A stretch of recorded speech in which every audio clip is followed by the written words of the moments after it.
지금 이제 여호수아서가 이 한 장면들이 좀 꽤 길기 때문에 이 본문이 좀 긴데 아, 저희가 그 오늘 장면을 한번 살펴보도록 하겠습니다. 이 장면에서 좀 그 굉장히 좀 자극적인 장면들이 있죠. 특히나 이 가나안의 다섯 왕의 모습을 보여주는데 이들이 이 도망을 가다가 이 막게다라는 곳에 있는 한 동굴에 이들이 들어가서 숨습니다. 그리고 그 모습이 굉장히 좀 약간 그 그래픽하죠. 왜냐하면 그 엄청난 그 왕들이었는데 그 왕들이 하나같이 다 이렇게 도망을 가다가 한꺼번에 이렇게 다섯 명이 모여가지고 지금 그 동굴로 숨어 들은 것이죠. 그것에 대해서 이제 들은 여호수아가 그 동굴을 그큰 바위로 막아버려라. 아마 큰 동굴이었겠죠. 그때 아마 그쪽에는 그 바위로 돼 있는 그 큰 동굴들이 많이 있었다고 합니다. 그래서 그 동굴을 아예 그 앞에 입구를 막아버린 거죠. 그리고 나서 이제 잔당들을 물리치고 그런 다음에 이제 물리친 다음에 다시 돌아와서 이제 그 다시 뚜껑을 열고 그 지휘관들을 끌어내서 왕들을 끌어내서 이제 그 지휘관들을 보고 그들의 이제 목을 밟아라. 목을 발로 밟는 그런 모습이 연출이 됩니다. 그러니까 그 모습들 하나하나가 굉장히 어떤 드라마틱하고 굉장히 그래픽한 장면이라는 것을 알 수 있죠. 예, 그런 다음에 이제 그들을 이제 칼로 쳐서 죽이고 그대로 또 그냥 묻은 게 아니라 그 시체들을 그 왕들의 시체들을 다 이 다섯 개의 나무 기둥에다가 매달아 두었다가 이제 해 질 때쯤에 다시 그것을 내려서 그 동굴로 다시 집어넣고 그 동굴 입구를 다시 그 바위로 막아버립니다. 사실상 그들에게 있어서 피난처로 들어갔던 그 동굴이 그들에게 무덤이 되어버린 그런 상황이 된 거죠. 근데 지금 여기 나오는 이 동굴로 된 무덤, 바위로 그 무덤이 막혀 있고 또 그 나무에 달리고 그 왕관을 쓴 어떤 그 뭐 왕관이든 무엇이든 그 왕을 상징하는 무언가를 쓰고 있던 그들이 그 그런 그 채로 이 죽임을 당하고 나무에 달려 있는 모습을 생각하면 우리 그리스도인들에게는 이 오버랩되지 않을 수 없는 이 장면이 있죠. 그 바로 악인들과 부자들과 함께 죽음을 맞이했다고 했던 그 예수님의 모습이 떠오르잖아요. 이사야서에는 그의 무덤이 악인들과 함께 있었고 그가 죽었을 때 부자들과 함께 있었다. 악인이면서 부자였던 이 왕들의 모습이랑 이게 연결이 되죠. 성금요일이 지금 우리는 다가오고 있잖아요. 그렇기 때문에 더더욱 그 예수님의 모습이 이 장면, 나무에 달려있는 이 왕들의 모습, 이 왕들의 죽음, 이 모습은 예수님이 십자가에 달리신 모습과 이 오버랩이 될 수밖에 없습니다. 당시에 죄인들 중에서도 가장 악한 죄인들, 가장 악독한 죄인들을 사형에 처하는 그 틀인데 그것이 단지 사형에만 바로 처하는 것이 아니라 그 사람들이 보는 앞에서 그 온 그 예루살렘 시민들이 보는 앞에서 그 십자가를 끌고 가게 만들죠. 그 끌고 가게 만든다는 것은 능욕을 당하게 만드는 것입니다. 지나가는 사람들이 비웃고 돌을 던지고 침을 뱉고 놀리고 하는 그것을 먼저 겪고 나서 그 부끄러움을 당하고 나서 이제 마지막에 죽고 나서도 이 벌거벗긴 채로 그 나무에 달려 있는 것이죠.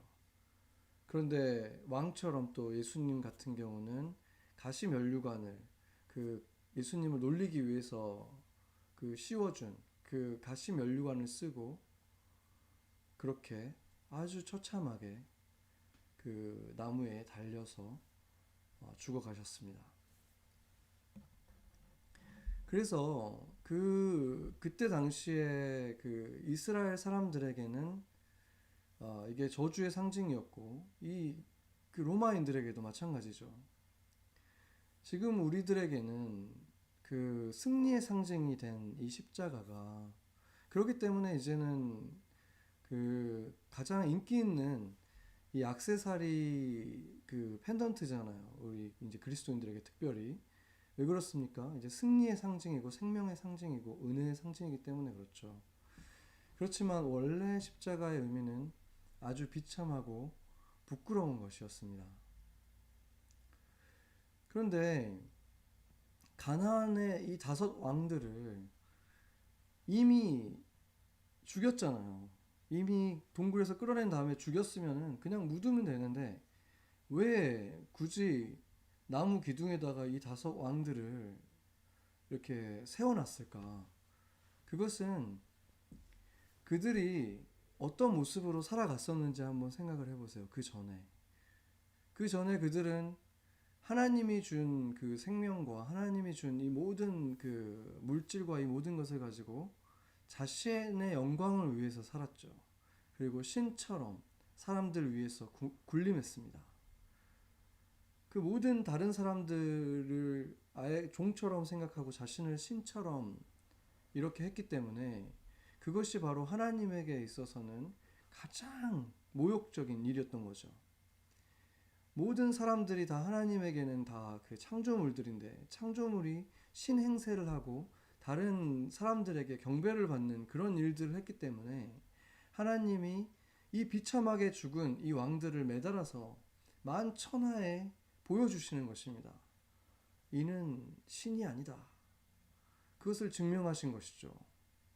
이 부끄러움과 저주를 당한 이 사람들을 보여주기 위해서 만천하에 그 부끄러움을 드러내기 위해서 나무에 달아놓은 것입니다. 그것에 대해서 신명기 21장 그 22절 23절이 그렇게 말을 하고 있죠. 네. 여기 말씀을 한번 같이 읽어보겠습니다. 사람이 만일 죽을 죄를 범함으로 내가 그를 죽여 나무 위에 달거든 그 시체를 나무 위에 밤새도록 두지 말고 그날에 장사하여 내 하나님 여호와께서 내게 기업으로 주시는 땅을 더럽히지 말라. 나무에 달린 자는 하나님께 저주를 받았음이니라. 아멘. 그러니까 그런 그 우상 숭배자일 뿐만이 아니라 자기 스스로를 우상화시킨 이 사람들의 이 죄의 대가로 그냥 단순한 죽음이 아니라 저주받아 죽는 그 죽음을 만천하에 공표하는 그러한 식의 죽음을 지금 이들에게 저주로 내린 것입니다. 예수님께서 십자가에 달리신 것은 모든 인류의 죄를 대신 지시기 위한 것이었죠. 그러니까 예수님께서 죄를 지어서 예수님의 죄를 갚기 위해서 달리신 것이 아니라 모든 인류의 죄악을 대신 갚기 위해서 예수님께서 달리셨기 때문에 그것은 모든 인류가 예수님을 통해서 심판, 벌을 받은 것과 마찬가지인 것입니다. 어떤 죄입니까? 구체적인 죄의 모습들은 조금씩 다를 수 있지만 결국에는 공통적인 것이죠. 하나님을 기만했고 스스로를 마치 신처럼, 스스로를 왕처럼 자기를 위해서 모든 것들을 계획을 세우고 삶의 모든 것들을 자기의 중심으로 만들어 갔던 그 모습들, 자신의 이익이 하나님보다 더 중요했던 그 인류의 공통된 죄악을 대신해서 예수님께서 사형을 당하셨고 가장 비참하고 능욕을 당하는 방식으로 죽음을 맞으셨습니다. 가나안의 왕들처럼 인류는 결코 신이 될 수 없음을, 창조물이 창조주의 자리를 탐하면 어떤 최후를 맞는지를 보여주는 그 잔인한 십자가에 달리신 것입니다. 그리고 그분의 시체 또한 어디에 장사됐습니까? 동굴에 장사되었고 커다란 돌로 그 입구는 막혀버렸습니다. 그런 모습들이 오늘 이 여호수아서에 등장하는 이 악한 왕들, 악인이면서 부자였고 스스로를 왕처럼 생각했던 이들의 그 최후와 너무나 비슷하죠.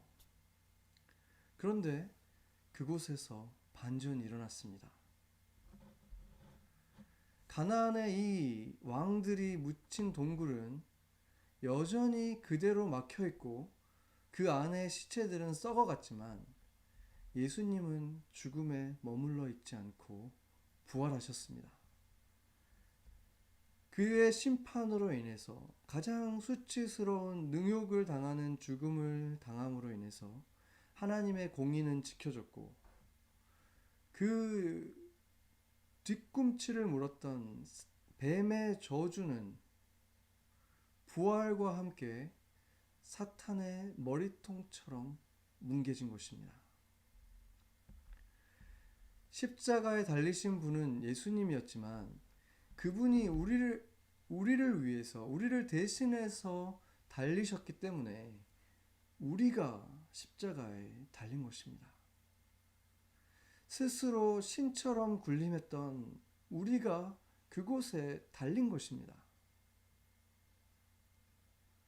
그리고 우리는 사실상 십자가에 달릴 뿐 아니라 거기에서 다시 그 동굴 무덤으로 들어가서 그 안에서 썩어져 가야 할 운명이었습니다. 그러나 그 운명을 피할 수 있었던 것은 예수님이 우리를 대신해서 십자가를 지어주셨기 때문에 그 능욕과 저주를 우리를 대신해서 그분이 받으셨기 때문에 우리가 그 운명에서 벗어난 것입니다. 우리가 1년 중에 매일 그것을 생각하고 묵상해야겠지만 특히나 1년 중에 특별한 기간, 그 사건을 정말로 나를 위해 주님이 대신 치루신 일로 실감하면서 그러기 때문에 이제 내가 가지고 있는 이 생명은 내 것이 아니다. 주님의 것이다. 라고 고백하면서 나아가야 하는 때가 바로 이때죠. 우리가 3주째를 맞고 있는 바로 이 사순절의 기간인 것입니다. 이 5 왕들의 운명이 원래 우리의 운명이었음을 기억해야 합니다. 능욕을 당하고 부끄러움을 당하고 수치를 당하면서 고통스럽게 나무에 달려서 저주받은 사람으로 죽어갔어야 하고 죽고 나면 커다란 바위가 가로막아서 빠져나갈 수 없는 시체 냄새가 나는 그 동굴 안에서 썩어졌어야 하는 우리의 운명이 어떻게 누구 때문에 바뀌었는가를 기억해야 한다는 것입니다. 우리에게 있어서 그 동굴의 문은 열렸고 새로운 생명이 주어졌고 부활의 영광이 찾아왔습니다. 오늘 본문의 마지막에 보면 길갈의 진영으로 이 이스라엘이 돌아왔다고 말하고 있습니다. 이스라엘은 여리고성이 무너지고 나서도 길갈로 돌아왔고 아이성을 무너뜨리고 나서도 돌아왔습니다.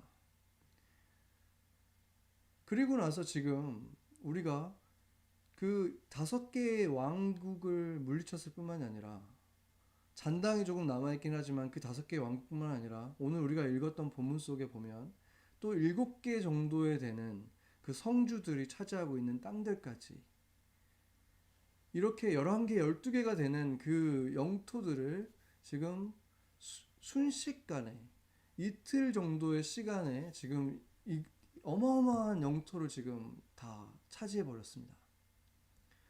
그렇게 차지하고 났으면은 보통 우리 같으면 그곳에다가 어떤 어떤 거기다가 뭔가를 세워서 거기로부터 이제 비석을 세운다든지 뭔가 이제 영역을 표시하고 거기다가 뭔가 망대를 세운다든지 그렇게 해야 될 텐데 거기다 뭔가 진을 세울 생각을 하지 않고 그 땅은 그냥 그대로 놔두고 다시 길갈로 돌아옵니다.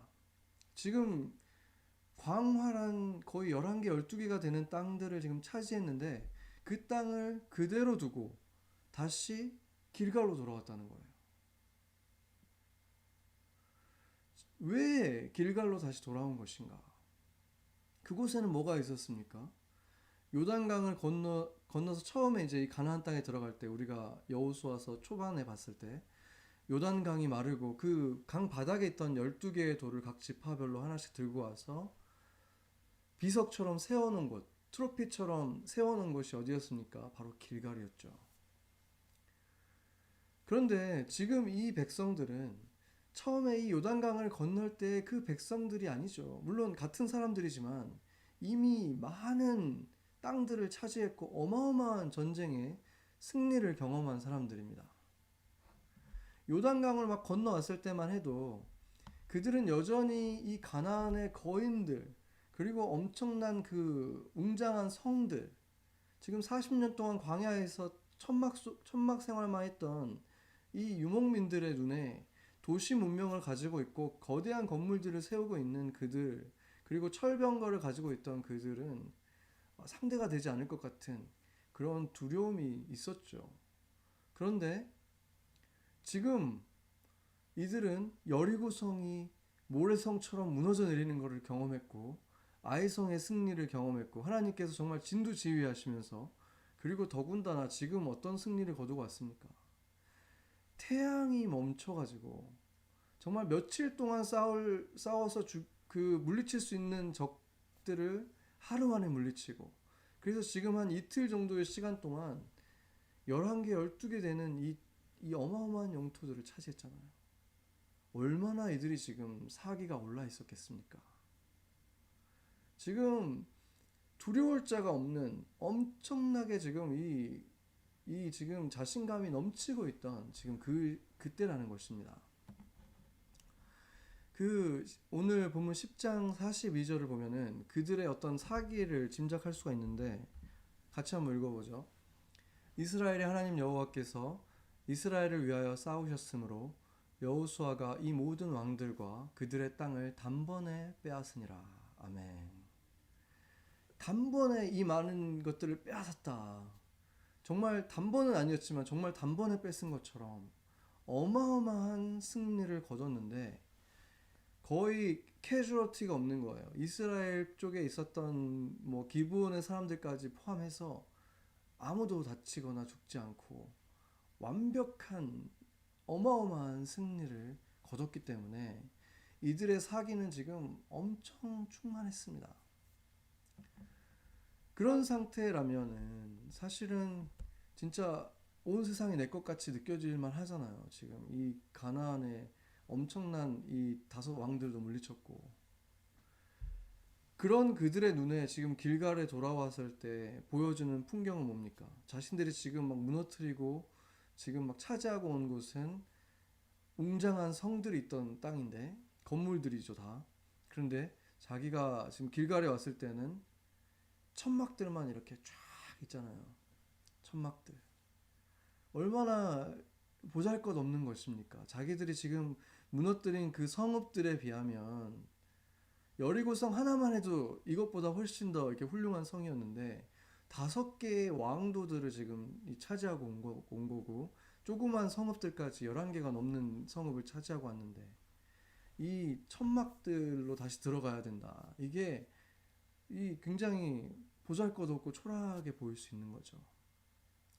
그 12개의 비석도 그렇지 않겠습니까? 요단강을 건널 때야 그게 정말 대단해 보이고 너무나 그걸 볼 때마다 감동적이고 이랬겠지만 지금은 이 어마어마한 여리고성이 무너져 내리는 걸 봤고 지금 엄청난 승리를 거두고 그 하늘에서 바위 같은 우박이 떨어지는데 정말 자기들에게는 하나도 안 맞고 이 적군들에게만 떨어져서 그들이 다 깔려 완전히 멸절당하는 그 모습들을 보고 심지어 태양과 달이 멈추고 이런 것들을 보고 온 이스라엘에게 이 12개의 이 바위 덩어리들이 이 기념비가 뭐 얼마나 큰 감동을 줄 수 있겠습니까? 더 이상 그렇게 감동의 눈으로 막 바라보게 되는 그렇지 않을 수 있다는 것이죠. 바로 그것 때문에 오히려 하나님은 이 길갈로 다시 돌아오라고 하신 것입니다. 이것은 우리가 주일날 살펴본 것처럼 예수님께서 오병이어와 같은 어마어마한 기적을 역사하신 후에 자신을 왕을 삼으려고 하는 그 인파들을 두고 그 엄청난 인기를 막 몰기 시작하는데 그들을 물리치고 물러나셨잖아요. 그 후퇴하신 거죠. 영어로 보면 retreat이라고 하죠. 이렇게 물러나셔가지고 홀로 산에 간 것, retreat 한 것과 같은 것입니다. 길갈로 갔다는 것은 지금 자신의 지금 승리한 군대가 retreat 할 이유가 없잖아요. 그런데도 하나님은 retreat 하게 하신 거예요. retreat 하게 하셔서 다시 처음 있던 곳으로 돌아오게 하신 것입니다.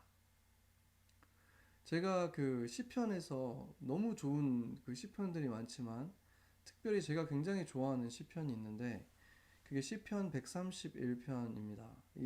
이걸 같이 한번 여러분하고 같이 읽어보겠습니다. 같이 읽겠습니다.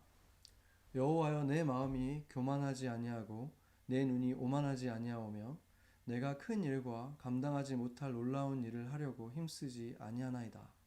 실로 내가 내 영혼으로 고요하고 평온하게 하기를 젖된 아이가 그의 어머니 품에 있음 같게 하였나니 내 영혼이 젖된 아이와 같도다.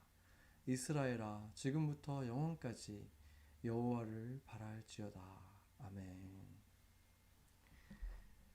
이 굉장히 짧은 이 시편이지만 여러분이 이걸 묵상하면 할수록 너무나 큰 감동이 있을 거예요. 그 하나님과 다윗과의 이 관계, 그 사랑이 느껴지는 것이고 어떤 느낌의 관계인가 정말 너무나 그 그림이 분명하게 보여지는 시입니다. 이 그림에 대해서 이 시편을 그림으로 표현한 것들을 보면 어떤 그림이 왔냐면 이 엄마와 젖먹이 아이를 이렇게 그린 경우가 굉장히 많아요. 근데 사실은 이 시편을 자세히 보면 이 엄마 품에 있는 아이는 젖먹이가 아닙니다. 원문으로 봐도 젖먹이가 아니라 젖을 뗀 아이라고 돼 있어요. 그러니까 엄마 품에 있을 이유가 없는 아이예요. 더 이상은. 품을 떠난 아이, 소년이라는 것을 알 수 있습니다. 젖먹이 갓난아기가 아니라는 거예요. 다윗이 쓴 이 시는 그가 지금 장성한 어른이고 심지어 왕이지만 여전히 여호와의 품을 사모한다. 그 마음이 젖을 뗀 아이지만 여전히 엄마 품을 사모하고 가능한 때마다 엄마 품에 있고 싶어 하는 그런 그 깊은 엄마에 대한 사랑, 그 하나님에 대한 사랑을 지금 표현하고 있는 것입니다. 그 세상의 부모는 아이들이 어느 정도 크고 나면은 이제는 이것 좀 네가 알아서 좀 해라. 이것 좀 너가 알아서 좀 해라. 이렇게 좀 하잖아요. 그런데 이 여호와 하나님은 그렇지 않으시다는 거예요. 다윗이 어른일 뿐만이 아니라 지금 세상을 호령하는 왕이 되었지만 이런 다윗을 하나님이 너무나 기뻐하셨다는 것입니다. 사람들 앞에서 어린 양을 부리는 그런 사람이 되라는 게 아니에요. 사람들 앞에서는 용맹하고 멋지고 믿음직스러운 왕이지만 여호와 하나님 앞에서는 이렇게 어린아이처럼 품에 안길 수 있는 사람이 될 때 진정으로 성숙한 사람, 다른 사람을 품어줄 수 있는 사람이 될 수 있다는 것이죠. 이 시편의 마지막 결론이 무엇입니까? 이스라엘아, 지금부터 영원까지 여호와를 바랄지어다. 하나님을 이렇게 바래라. 젖된 아이가 그 품을 시간이 날 때마다 그 품에 안기는 것처럼 시간이 날 때마다 다시 부모님, 엄마의 여호와 하나님의 품에 다시 안겨라. 그래야만 너가 온전하게 하나님의 사람으로 하나님이 기뻐하는 하나님의 일을 하면서 이 땅에서 영향력을 끼치면서 살아갈 수 있다. 이 말을 해주는 시편이라고 믿습니다. 영원히 그분을 사랑하고 이제는 제가 독립했으니까 이만큼 컸으니까 제가 그래도 이제 순장인데 제가 그래도 이제 전도사인데 목사인데 제가 이 정도는 알아서 해야 되지 않겠습니까? 이런 게 아니라는 거예요. 하나님과 우리와의 관계는 그렇지 않습니다. 젖된 아이가 엄마의 품을 사모하는 것처럼 우리는 여호와의 품을 항상 사모하고 그 품에 안겨 있을 수 있을 때 우리는 더 멋지게 세상에서 승리하고 어려움에 처한 사람들을 구원해주고 하는 그런 멋진 지도자로 살아갈 수 있다는 것입니다. 우리가 바쁘게 세상을 살아가다 보면은 어느 순간 우리가 모든 것들을 막 결정하게 되는 순간들이 있을 수 있지만 그때에도 우리는 여호와를 의지하기 위한 노력을 해야겠죠. 그때도 우리는 여호와를 생각하면서 주님 안에서 결정하기 위한 노력을 하긴 해야 합니다. 그렇지만 그 많은 사람들에 둘러싸여 있을 때 그렇게 하나님에게만 집중하기는 정말 쉽지 않죠. 우리가 주일날도 본 것처럼 예수님도 그랬기 때문에 그 소셜 디스턴싱을 하셨다 그랬잖아요. 이렇게 리트릿을 하셔서 주님과의 시간, 젖된 아이가 엄마 품에 안기는 시간, 그 시간을 주님도 가지셨습니다. 그렇기 때문에 우리들도 그러한 리트릿을 하는 시간을 가져야 된다는 것입니다. 예수님에게 그러한 시간이 필요했다면 우리에게는 얼마나 그 시간이 더욱 필요하겠습니까? 그리고 이스라엘에게도 바로 그 시간이 필요했다는 것입니다. 너의 하나님 여호와를 기억하는 시간, 초심을 잃지 않게 만들어주는 시간, 너희가 이 어마어마한 일들을 다 경험했지만 요단을 가르신 그 여호와를 기억해라. 너희가 그때 어떠한 마음으로 그 요단을 건넜는지, 얼마나 그 조마조마한 마음을 가지고 여호와의 언약궤를 쫓아갔는지, 그 언약궤를 가진 그 제사장들이 발을 담갔을 때 그 강이 마르던 그 순간에 너희들이 어떠한 마음이었는지, 그 처음의 마음, 첫사랑의 마음, 나와 함께 했던 그 첫 번째 그 여정의 그 시간을 너희가 기억해라. 리트릿을 하면서 주님과 단둘이 있으면서 그 시간을 갖고 그것을 기억하라. 그 시간, 리트릿을 하라고 말씀하시는 것입니다. 그것이야말로 우리가 첫사랑을 회복하고 감사하는 마음을 잃지 않고 살아갈 수 있게 도와주는 것입니다. 우리가 지금 곧 부활절이 다가오고 있죠. 그 부활절에는 이제 유대인들에게는 또한 유월절입니다. 유대인들의 그 풍습 가운데 유월절이 되면은 집안의 그 가장 어린 막내 아이가 그 집안의 가장 어른에게 아버지일 수도 있고 할아버지일 수도 있죠. 그 찾아와서 이제 가족들이 다 모인 상태에서 이게 풍습으로서 막내가 이제 그 어른한테 물어보는 거예요.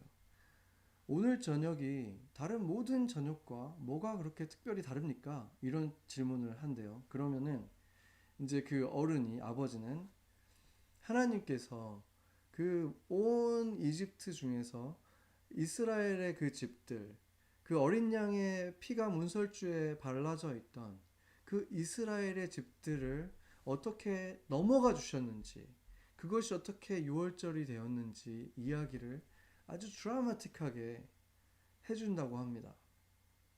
매년 똑같이 이게 반복되지만 그 순간은 모두 진지하게 수천 년 동안 똑같이 반복된 이 이야기를 또 듣는 거죠.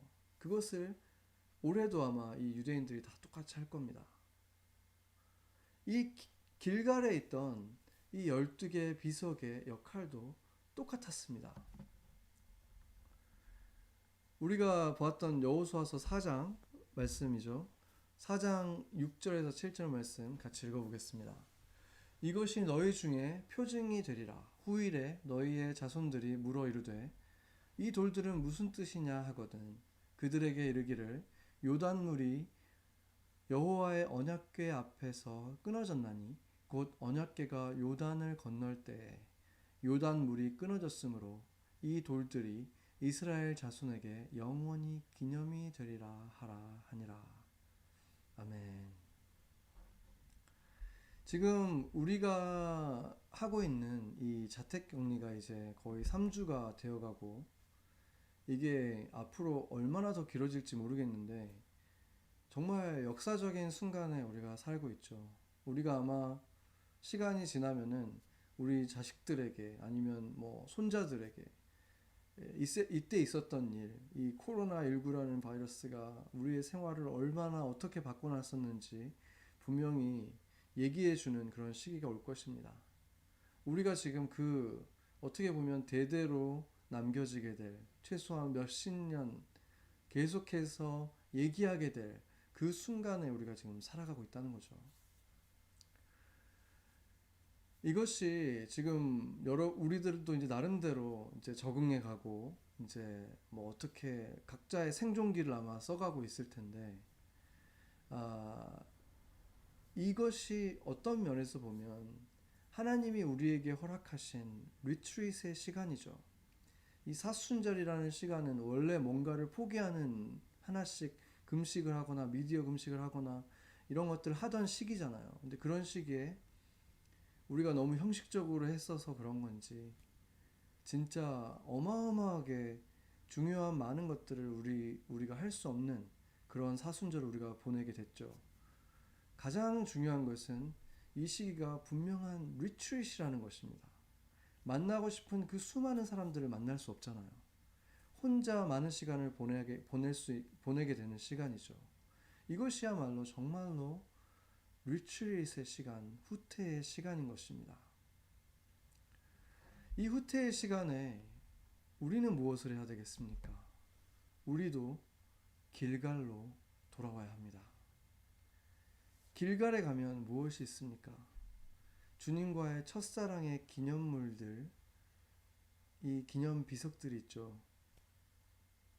지금 보면 처음에는 그렇게 대단해 보이고 정말 애지중지 이렇게 메고 와서 세워놨던 그 비석들이었는데 지금 와서 보니까 그냥 그렇게 대단해 보이지 않는 돌들로 보일 수도 있겠죠.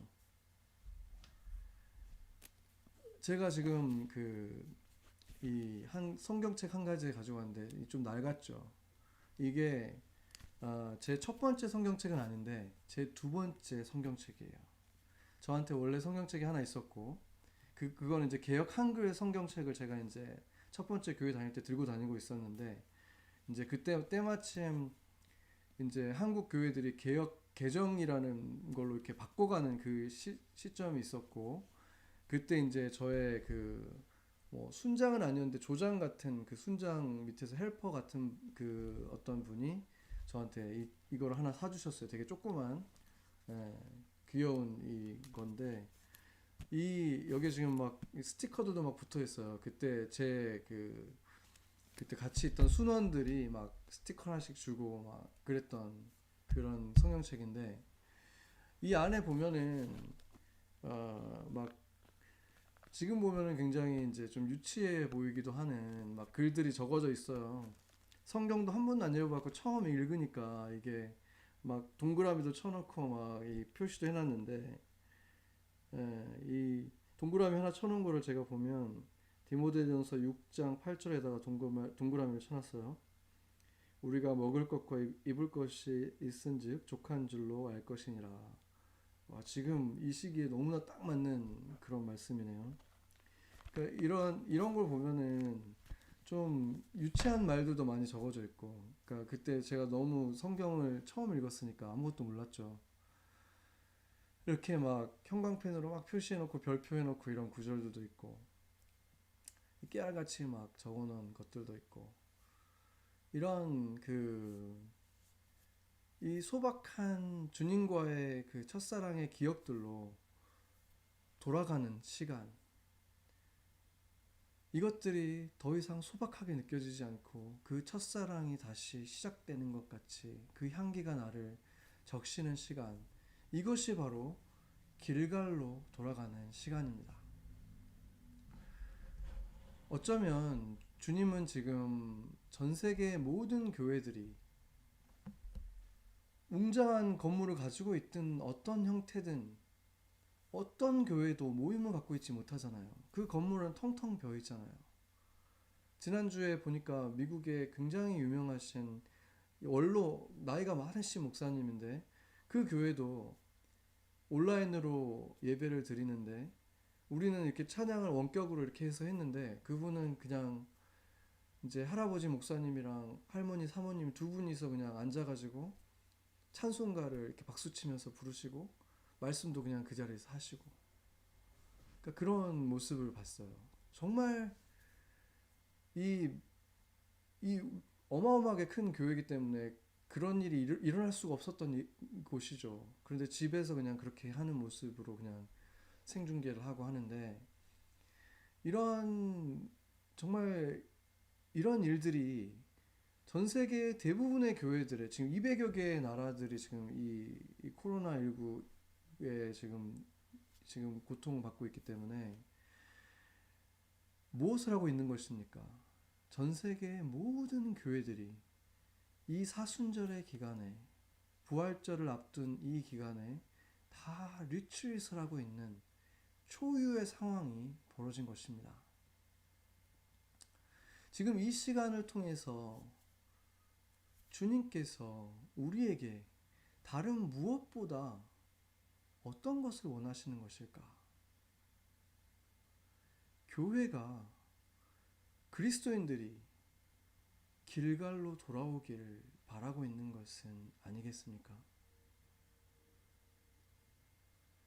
요한계시록에 보면 그 에베소 교회에게 보낸 편지에서 주님이 이렇게 말씀하시죠. 너를 책망할 것이 있나니 너는 처음 사랑을 버렸느니라. 그러므로 어디서 떨어졌는지를 생각하고 회개하여 처음 행위를 가지라. 아멘. 무슨 말입니까? 돌아와라. 어디서부터 잘못됐는지 깨닫고 돌아와서 처음 우리가 누렸던 그 사랑을 다시 회복해라. 그렇게 다시 내 손을 잡고 다시 시작하자. 주님께서 이렇게 전 세계의 교회들을 부르고 있는 것이 아니겠습니까? 길갈에서 주님께서 이 교회들을 부르고 계시는 것입니다.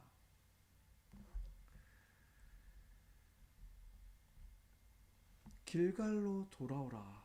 이것은 모든 것을 리셋한 것처럼, 처음처럼 다시 시작하자는 것입니다. 처음 마음으로 가지고 다시 시작하자는 것입니다.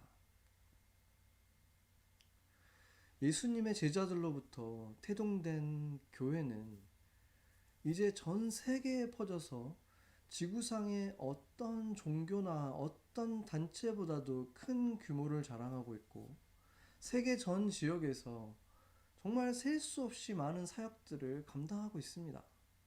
그 규모와 자금력들을 생각해 보면은 바울이나 초기의 제자들은 상상도 할 수 없는 규모가 아니겠습니까? 그들이 지금 교회가 하고 있는 일들을 보면 얼마나 놀라겠습니까? 그러나 그런 위대한 일들을 하다가도